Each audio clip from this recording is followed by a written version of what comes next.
Hey, welcome. Today we're diving into a question that, you've probably never even thought to ask about your insurance, and it's a big one.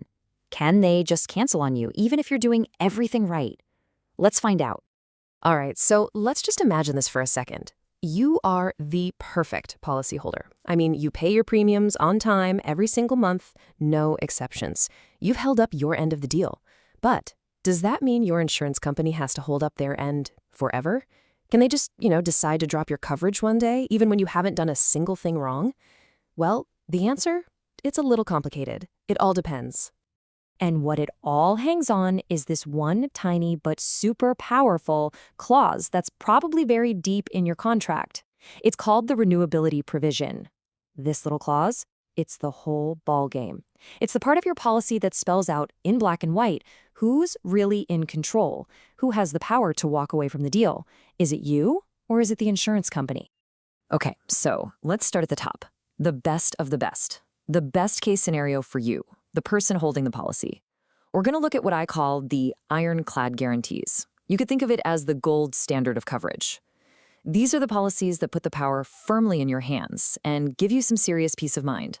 First up, we've got the non-cancelable policy. And this one is exactly what it sounds like. It comes with this incredible double guarantee. As long as you pay your premiums, the insurance company cannot cancel your policy.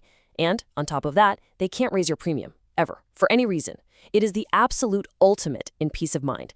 And yeah, as you'd probably guess, it's going to be the most expensive one. All right, next up is a very close cousin to that one, the guaranteed renewable policy. Now, just like the non-cancelable, the insurer can't just drop your coverage as long as you're paying. That part's locked in. But, and this is a big but, here's the crucial difference. They can raise your premium. Now, hold on, there's a really important catch.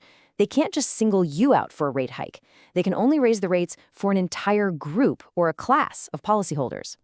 So let's just make sure we're crystal clear on that difference, because it's subtle, but it's so important. With non-cancelable, no cancellation, no premium hikes. End of story. Locked in. With guaranteed renewable, you still get the no cancellation promise, but premium hikes could happen, but only for the whole group. The key takeaway here is that your own personal health or the claims you file can't be the reason they raise your rates. Yeah, check out this example from the research. It really makes it click. An insurer with a guaranteed renewable policy might look at their data and see that, hey, truck drivers as a whole group are having more accidents this year. So what can they do? They can raise the rates for all of their policies held by truck drivers. But what they can't do is look at one single truck driver who, say, filed a disability claim and jack up his rates because of it. See? It protects you from being singled out and penalized. All right, so we've seen the top tier, the best you can get. Now let's move down a notch into this kind of conditional middle ground. This is where things get a little fuzzy. It's where the word maybe starts to sneak its way into the contract, and you can feel that balance of power starting to tilt a little bit away from you and more towards the insurer. So, with a conditionally renewable policy, the insurance company gets a new power they didn't have with the others. They can actually refuse to renew your policy. But, and this is a big but, they can only do it if a very specific condition is met. And that condition has to be written right there on the policy from the very beginning. We're talking about stuff like you reaching a certain age, say 65, or maybe leaving a certain profession. The most important thing to remember is it can't be because you got sick or your health changed. So what does that actually look like in real life? It's pretty simple, really. Step one of those pre-written conditions happens. Let's stick with the example. You turn 65. Step two, your policy's anniversary date comes up. And step three, that's when the insurer can say, okay, we're not going to renew. The rules of the game were set from day one. There are no surprises. Okay, now we're going to take a pretty big step down the ladder of security. We're talking about optionally renewable policies. And with this one, man, the power really shifts. With this type of clause, the insurance company can basically choose not to renew your policy on its anniversary for pretty much any reason they want.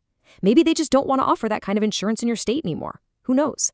The point is, you have zero guarantee they'll keep you on past your current term. This is, as you can guess, way, way better for the insurance company than it is for you. And that brings us to the bottom of the barrel, so to speak, the riskiest and the most temporary types of policies out there. These are the contracts that have an expiration date stamped right on them, either because that's what they were designed for or because the insurer can decide to end it whenever they want. And that leads us right to the cancelable policy. I mean, the name really says it all, doesn't it? The insurer can cancel this thing pretty much any time they feel like it. They could cancel it because you filed too many claims or for a whole host of other reasons. It's, without a doubt, the worst deal for you, the policyholder. So why would anyone even buy this? Well, there's one reason. It's usually the cheapest. And then, a little different from that, you have non-renewable policies. You might also hear these called term policies. Now, these aren't really about being risky in the same way. They're just temporary by design. From the very beginning, everyone knows they're not going to last. Think about a short-term health plan you might get between jobs. You buy it for a fixed period, like 6 months or a year, and when that time is up, poof, the coverage is over. It's built to fill a gap. That's it. It's not a long-term solution.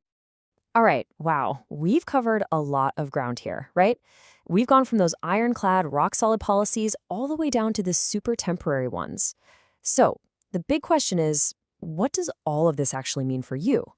When you're staring at a policy document, how do you make sense of it? Let's bring it all home and look at the big trade-off, security versus cost. This chart really lays it all out perfectly. Look, at the very top you've got non-cancelable. That's where you hold all the cards, all the power. And of course, you pay the highest price for it. Take one step down to guaranteed renewable. You still have most of the power and the cost is still pretty high. Then you get to the middle, conditionally renewable, where the power is kind of shared and the price is in the middle too. And then down at the bottom, with optionally renewable and cancelable, all the power shifts over to the insurer. And that's exactly why those are the cheapest plans. It's a perfect spectrum, a direct trade-off between how much control you have and how much you pay. So look, if there's one thing you take away from all this, it's that not all insurance policies are the same, not even close.